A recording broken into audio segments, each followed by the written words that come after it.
Hello and welcome to another edition of Critical Q&A, the show where I answer your questions based on what you've left for me in the comments section below. This is episode number 138. Whoa, a lot of questions answered so far. And we are, of course, back to regular format this week. No live streaming as I've done in the last couple weeks. There has been something I need to talk about real fast before we get into the questions, and this is mainly directed to those of you out there who have generously supported me through Patreon. There have been some tweaks and changes made in Patreon's structure recently, very ill-conceived and not well thought out changes, which apparently the company is now finally conceding that they screwed up in how they decided to roll out this change, where they decided that all creators, it was good for me, but it was not so good for you guys, and I would really like it to go back to the old system. What they decided was that if you, that you guys, the supporters, would end up, they converted the service charges for credit card service charges, you know, transfer charges and whatnot, they put that back on you guys. Whereas before I was eating those charges, and I was okay with that. That was how the structure was set up from day one. And somehow they decided that they would make it so that creators would get only a 5% deduction from the amount that was being pledged to us. And that sounds great, but not at the expense of you guys having to eat the charges. And so what that ended up being was how the math works out on that really is it's bad for the people who are not pledging a lot. If you're pledging, $5 or more or something, it's really not much of a hit. But if you are a $1 pledger or $2 pledger, then you're getting, it costs you $1.38 to pledge $1 to me a month. So, it's not like this is breaking the bank or anything, and I hope that this doesn't adversely affect my support from you guys out there, but I thought I'd have to be a little upfront about explaining what's going on with that in case you were wondering why there was a change. And apparently I think this started last month, or it's going to be I think this is when this started. So if there were any changes for the supporters out there, that's why. If it's really bad, or if it's really something that you feel you can't deal with, another alternate way of supporting me on this channel is to use PayPal, which can set up an automatic monthly deduction instead of using Patreon. Patreon's great because it gives me the ability to send you guys messages and give you content on Patreon that is not, content that can be gotten elsewhere. I've only done that a couple times. But so I prefer Patreon to be used, but of course, I will gladly take any support by any channel necessary, whether it's a regular monthly donation or whether it's a one-off or whatever you guys are happy with. Every little bit counts, every little bit helps, and it keeps me going on this channel. But Patreon has definitely been the number one source for me of income, and and it really sucks that they decided to roll this out without even consulting with us creators first and asking us what we thought about that. There was zero surveying or feedback requested on this before they rolled this out, and they have only now, after a tremendous amount of backlash, they apparently are looking at doing something, I don't know what yet, to see about changing this back. So anyway, that is that, and I'm sorry if this has adversely affected anyone or upset anyone in any way. It wasn't my choice to do it that way, and I hope you'll understand and have some patience and not fly off the handle or anything if you've been supporting me, because your support really does matter and it helps me to do my job here. So all right, that all being said, let's go ahead and get on with your questions. Dylan Ames: if Scientologists don't want anything to do with, say, schizophrenics, because they are there to help the able be more able, and they discourage drugs for mental problems, and they don't like people going to therapists, then what do Scientologists think someone in that situation should do? Well, this is an interesting question. Of course, schizophrenia is a very, as I understand it, a pretty open word. It doesn't really specifically mean something precise when it comes to mental health diagnoses and treatment. So it can be, this is a little bit of a broad question, but as I understand it, let's just say somebody comes in who has actual mental issues. Let's put it that way, right? They got a real problem. Scientology is not interested in that, and the policy in Scientology is to kick them out, right? If somebody has extensive psychiatric history or extensive psychiatric drugging or psychotropic drug medication history, then they tend to not want to deal with them at all, and they just kick them to the curb. Now, the other thing is if they are going to take them, if they deem that the person's not a security risk or threat of some kind, and they're not currently actively on psychotropic medications, then Scientology might offer auditing to the person. The policies on how Scientology has dealt with people who have psychiatric histories has changed over the years. And as far as I understand, the most recent version of those policies state that it's up to the Office of Special Affairs to decide if the person coming in is a security risk of some kind. And if he's not, then they'll accept the person for auditing, right? I need to get the exact issue. I had it in my hands at one point and then I lost it, so I'm trying to get another copy of that so we can talk about that in more detail. So, kind of a coin toss as to what's going to happen with the person. If the person's non sequitur, can't run sentences together, is going in and out of it, that sort of thing, then they're probably not going to be so interested in trying to help this person because of that whole helping the able become more able mantra. But if the person has money and Scientology thinks they can do something for the person, then they'll probably put him on an auditing program of some kind, which is probably going to be pretty heavy on the objective auditing side, more so than the subjective processing side, right? So rather than asking questions about things that have happened in the person's past, they'll be doing objective processes, which, as I've explained before, are touching the wall and looking around the room and walking around and, inside and outside and that sort of thing, to try to orient the person in present time, get his attention focused on the here and now rather than the voices in his head or whatever is going on with the person. And I don't mean to make light of mental illness by saying that. I mean, schizophrenia is this idea of, personalities or voices and that sort of thing. So anyway, so in Scientology parlance, they want to get the person into present time. And they're going to use objective processing to do that. And they've got hundreds of processes of an objective nature to try to accomplish that. So that's probably the easiest and most simple answer. But as far as, the other side of that goes, as far as kicking people out, they just kind of, it's not that the Scientologists don't care about the person. They just feel like they can't do anything for the guy. And, we used to talk about this when I was in the church, and in fact, there were even some people who were in Scientology who saw the fact that, mental health institutions or psychiatric institutions served a function. They serve a purpose. And if Scientology is just trying to destroy psychiatry and destroy all those mental hospitals, where are those people going to go? Sometimes we would talk about that and be like, yeah, we don't know, There are a few Hubbard advices about setting up mental health institutions rather than using electric shock or brain surgery or the kind of things that were being done in the 50s, which is what Hubbard was down on, right? Transorbital leucotomies, electric shock, lobotomies, that sort of thing. He railed against those practices, and I can see why. I'm not particularly into any of that either. He said where Hubbard did bother to address this, he talked in a couple places about setting up rest home type situations where you'd have a place where mentally ill people could sort of roam the grounds, be free to just sort of in a safe place where they were going to be watched. I mean, it's not like just let them, nomad around the place without supervision. He kind of described a situation where you would supervise people, but you wouldn't be holding them down, forcing them to do things, giving them, Hubbard was into vitamins, so, giving them a vitamin regimen and trying to basically give them a safe space where they could be and they could chill, and maybe through that come to some kind of, reorientation where they could regain some degree of sanity or something. Now, maybe that would work for some people, and maybe that's a total fantasy that it would work for others.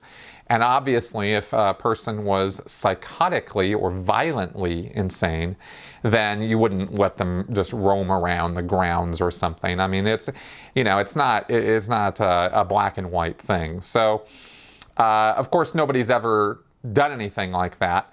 The only people in Scientology who have taken Hubbard up on some of his advices as to what to do with insane people have ended up making things 20,000 times worse by doing what Hubbard wrote about years later, which is the introspection rundown, which was what killed Lisa McPherson and has resulted in false imprisonment and other, very bad things with other people where Scientologists have said, yeah, I'll take care of your insane brother or sister or whatever, and then they end up locking them in a little room and trying to force feed them and force auditing on them, and that's not, there's just no good that comes out of that ever.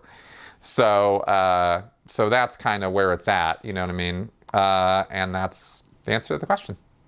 Mark P. Over the past year or so, I have read comments on various sites that say or imply that the highest level of training that is currently available is as a Class 5 auditor. Since the Golden Age of Tech 2 in 2013, the St. Hill Special Briefing course is no longer offered, and by extension, Class 8 and 9 would not be either.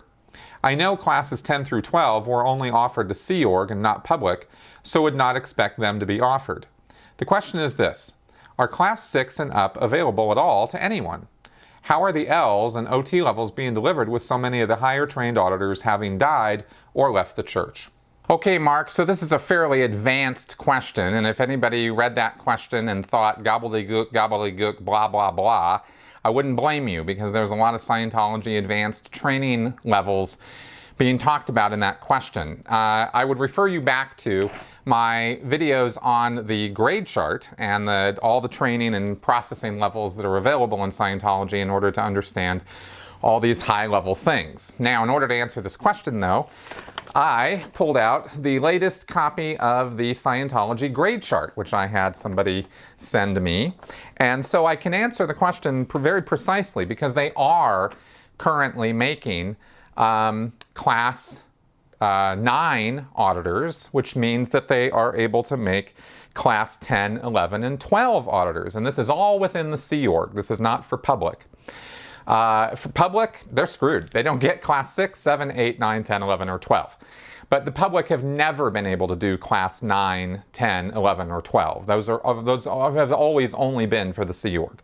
So currently, the Class 6 St. Hill Special Briefing course, which is the longest course in Scientology, the most expansive course in Scientology, it teaches everything in Scientology from the level of clear down, like everything that will get a person up to that level, and a little bit more.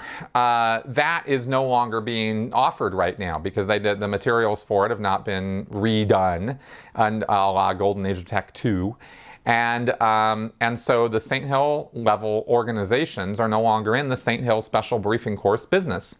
So that's been quite a problem, I'm sure, for those organizations, because they're all now just basically Class 5 orgs. But the Class 9 course, which is the training level in order to teach someone how to audit OT5, okay? And so the Class 9 course teaches a person how to audit OT4 and OT5. And they do train Sea Org members on that. And the way you do that is you do the Advanced Courses Review Auditor course, which doesn't require you to do the Class 6. You don't have to be a briefing course graduate in order to do this Class 9 level, okay? And then once you're a Class 9, then you are qualified to do 10, 11, and 12. And they have been making new auditors in the Sea Org for those levels so that they can deliver the OT levels and the L rundowns at flag without having to have the briefing course. So that's the answer to the question, and like I said, pretty technical stuff, so that's really for our ex-Scientology trained people. Jake, in Chapter 2 of your book, Scientology A to Xenu, you spoke about the security checks you knew were coming when you felt the church was turning on you, and stated because of the RPF you knew how to approach these checks, but you stopped short of saying how. I have to know, was the preparation for security checks a mental preparation, or was it a physical act you could perform to make that needle do what you needed it to do? I find this interesting because if it was a mental trick, where did you go mentally? Or if it was a physical act, what could you do or did you do to beat the machine? All right, so you're referring to that time when I was getting when I was leaving the Sea Org and I was getting a security check in order to be okayed to go. And that beating an e-meter is you can do it mentally or you can do it physically. I've seen both, or you can do both. And I would not do it physically. I didn't do anything like that. But what I did see people do in order to do that was they would sometimes have ways of either messing with their hands or more usually with their feet. They would rub their feet on the ground, right? And usually when you're on a meter, you have your shoes off. Sometimes you have your shoes and socks off because tight, restrictive shoes and socks or stockings can drive the tone arm on the meter, that's a dial, one of the dials on the meter, way up, and it makes the needle dance around too much and it's too active. So if you take your shoes and socks off, it sort of relieves some of that pressure and the needle calms down a bit. So I saw people who would do this with their feet, and by doing that very gently and slowly, the meter needle would start doing this, and this is called a floating needle. And it indicates that you've reached the end of a process or the end of a security check question. So, you know, you could do it that way. And of course, I know about that because people got busted doing that. It wasn't because they were bragging about how successful they were at beating the e-meter. That's a big no-no in Scientology. Another way you can do it, though, and this is something that I knew about from early on in Scientology, is to just cast your mind off to thinking about pleasant things. In a security check, you're being interrogated. You're being asked very sharp and pointed questions in an interrogatory style about things you've done that you are, if you have done them and are guilty of them, you're going to be nervous about. You're going to be anxious about it, right? That's the idea. And by answering the questions, you relieve the nervousness and anxiety because you get the guilt off by saying, confessing what you did. But if you're not interested in doing that, or if you just feel like the whole thing's a big waste of time, then you're not really in there pitching. And auditing requires that you be in there part of the process and that you be in there pitching and participating in the activity. So I found that when I was on the RPF for 3 years, getting a lot of sec checking, that there were plenty of times where I just didn't feel like participating, but I had to be there and I had to get through this thing in order to finish the program. But I knew I didn't have anything to answer to some of these questions. And so I just wanted to get through it. And so I started casting my mind away to other places. And maybe intensively focusing on those things, like pleasurable experiences that I had had, or things that made me feel good. And sometimes that would work, and sometimes it wouldn't. Most of the time it did. All in the direction, for me, of trying to get that needle to float, okay? Trying to get the needle to do this kind of emotion. And so if I thought about movies I really liked, or, when I was, married on the RPF, I would think about my wife, or, think about things that I would consider pleasurable experiences, or fond memories that I had, then I could get that needle to start floating. And that would be the end of that question, and we could move on to another one. And I would be really intent on it too. I would sit there and I'd just be looking at the auditor and I'd be, bring it on, man, bring on that question, right? And I'd just have a big smile on my face and let's go, right? And like I said, sometimes it worked, sometimes it didn't. But it worked often enough that it convinced me that the meter was not this see-all, sort of perfect machine that could always read my mind and read my thoughts. And I started realizing that maybe this wasn't everything it was cracked up to be. So that's how I did it. And that's how I've heard other people have done it too. And I hope that answers your question. Victor Lilo. You did a podcast with Yuval Leor where you discussed the possibility that LRH had some sort of epilepsy in his brain. You reviewed the symptoms that are involved with a patient with this particular disease. I found this analysis to be most interesting indeed. You have uncovered part of the why with this analysis. Can you offer more insight with regards to the motives of LRH in light of this recent discovery? Yeah, I think Yuval was really onto something, and to this day, I still think that he was right, that L. Ron Hubbard suffered from temporal lobe epilepsy, which is a very specific kind of epilepsy that has as one of its symptoms a sort of a religious epiphany or religious fervor that takes over a person. And it doesn't have to be a pro-religious fervor. It could be, a very anti-religious fervor too. But in Hubbard's case, it sort of, I believe, contributed to his sort of megalomania and his ideas or delusions of grandeur, I guess you could say, where he felt, I really truly believe that Hubbard truly believed that he was meant for huge, gigantic things in this world, and that he had come to realize something that no other person had realized. And according to what we know and have read about his life, he had this religious epiphany, which was the result of an epileptic seizure because of the temporal lobe epilepsy that he suffered from. And if we're right about that, right, then that created this religious fervor in him. And he wrote Excalibur, or the Dark Sword, as a result of that. And he thought he had nailed something about how people work and how to deal with people and how to handle people and how to control them in a way that he thought was going to be, this book was going to be more popular than the Bible.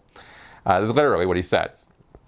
So that did not get the reception he thought it should have gotten. Nobody really wanted to publish it. And so he packed it away and brought it back out in 1947 when he wrote what was originally called Scientology, A New Science. What that book became, that manuscript became, Dianetics, the Original Thesis. And that, of course, developed into Dianetics, the Modern Science of Mental Health. And 2 years later, he trots out the word Scientology again and is bringing out Scientology as a religion, right? And the whole time there's this idea that he's really onto something, that is going to just change the world. And I think he really thought that. At the same time, he was a pathological liar. There's no way he didn't know that. And he was a con man. He was, always out for money, always taking money from people, taking money from things. And he bankrupted Dianetics twice because of his inability to hold on to money. So he had both of these things going. So as far as motivations go, I think he was kind of, I think he was a positive and negative poled kind of person. I think he was bouncing back and forth between these like, yeah, I'm going to save the world and I'm the best there is and I'm the man and I've got the inside knowledge and I and I've got this like amazing knowledge or, have had these epiphanies and I have this inside skinny. And at the same time, money, power, greed, women, I think he was bouncing between both of these things. And that, Jesus, what an existence, right? And he, of course, drank and, if we are to believe all the stories, and he was maybe on some drugs as well. Over-medicating, that kind of thing. So pretty wild times. And somehow he calmed down from that in sometime during the 1950s and got going and put an organization together that he built up into the Church of Scientology International. And I think that whole time that he was doing that, his motivations were these two things. I think he was bopping back and forth between both of these things.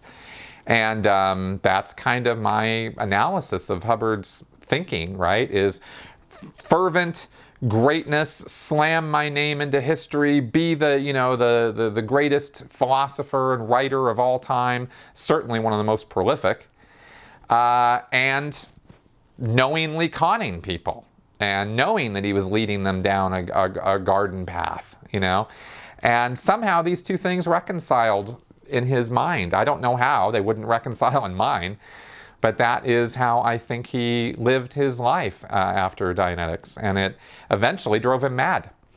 And I think that TLE was part of that madness, and that's very unfortunate for him. But couldn't happen to a nicer guy. Banagor Paladin.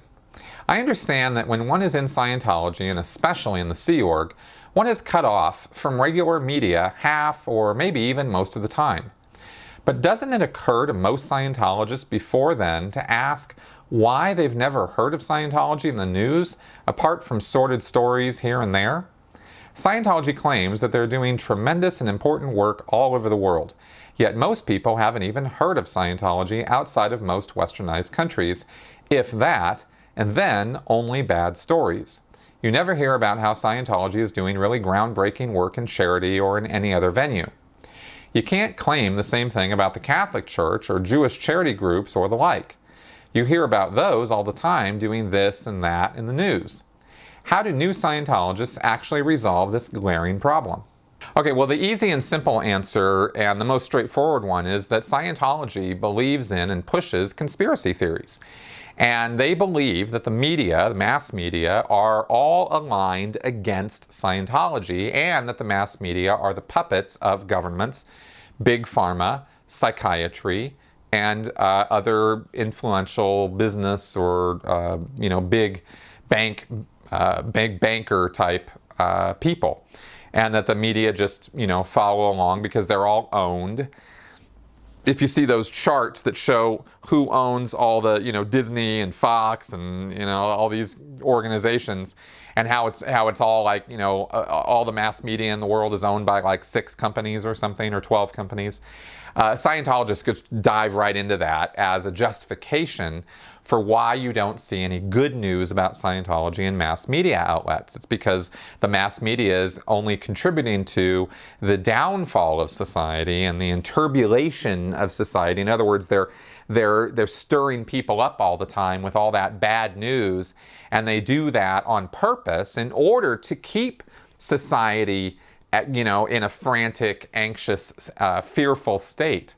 That's the media's job as far as L. Ron Hubbard was concerned, and he talks about this in many, many places. So this is the reason Scientologists feel that they don't see or hear much about Scientology in the news.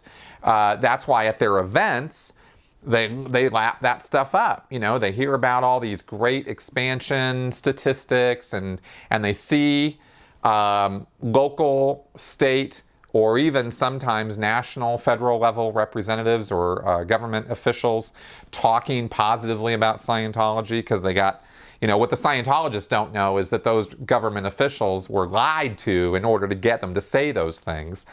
Scientologists don't see anything that goes on there. They just hear the person speaking and they go, ooh, we're being accepted by, the Teachers Union of South Africa, or the Parent Teacher Association of America, or the state representative for Louisiana or something is speaking positively about Narconon. Oh wow, that's so amazing, the acceptance that we're getting. And they just lap that stuff up because it's the only place where they hear anything positive being said about Scientology in any kind of non-Scientology format or anything connected with something outside the church. And they just love that stuff. It gives them so much hope. So there's a lot of, you gotta really understand that when you get into Scientology and you're into that mindset, you want it to believe it.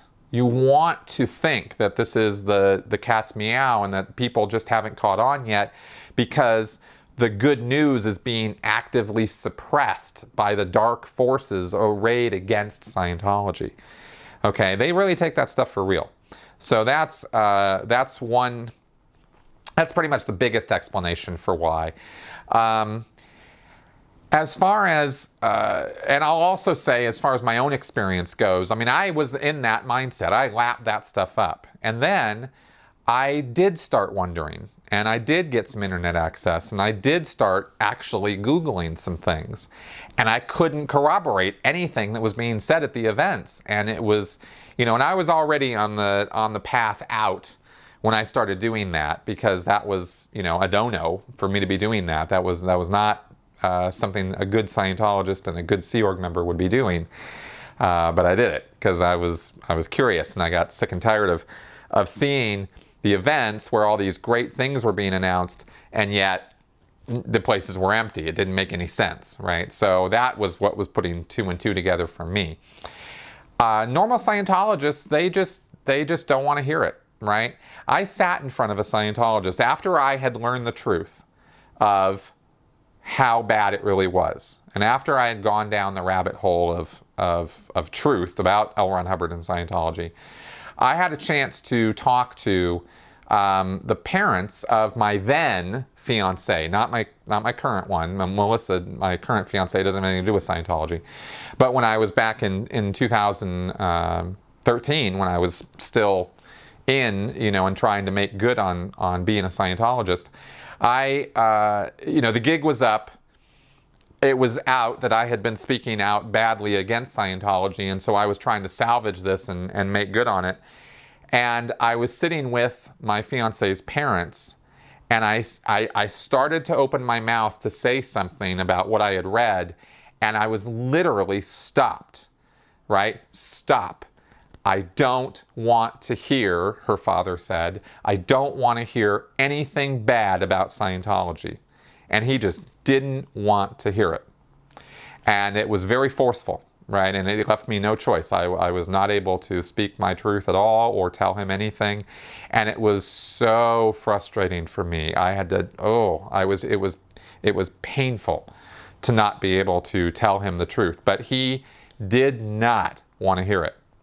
And it was really a very educational moment for me to see how willfully the blinders were on to any alternative point of view. So, that's how strong they feel about that. And that's why they don't go look on the internet and won't go look on the internet or to fact check or look for media. And that's how they justify it. And that's about the best way I know how to explain it.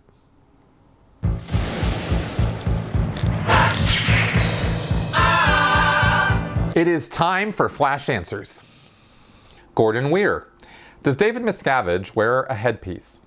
Nope. As far as I know, that is 100% his golden locks. Logamug. Is it true that the church won't stop sending you material if they get your contact details unless you threaten legal action? Yep, I've said it many times on this show. Unless you call them up and say, I am literally calling the police, or calling a lawyer, or I'm going to take legal action against you because you won't stop harassing me, they're going to keep sending you the mail. And that's actually right in their policy letters to do that. Hubbard specifically states that unless you threaten legal, keep you on the mailing list, keep sending you letters, and keep sending you promo. TJB fan. Yes, most Scientology music used to embarrass me when I was in the Sea Org, especially the Space Jazz album and the music album that came later with songs all supposedly written by LRH. The original line at events that promoted the albums was that they were songs that LRH got off the whole track, and certain people would talk about how they could almost remember these hits from long ago. I remember a group of singers who were at the Manor Hotel rehearsing these songs in various languages for international release, and they were horrible sounding. However, there was one video/song I like a lot. We Stand Tall. I think if someone were to rewrite the lyrics, it could become a big hit. What think you? Dude, oh man. I think I heard We Stand Tall probably something on the order of 1,000 times when I was in Scientology. That song has lost any luster, any glow that it ever had. I am so unbelievably sick and tired of We Stand Tall. I don't ever want to hear it ever. I did enjoy, though, the Saturday Night Live skit that satirized that, the neurology skit. I thought that was awesome. And that's about as far as as close as I ever want to get to Scientology music ever again.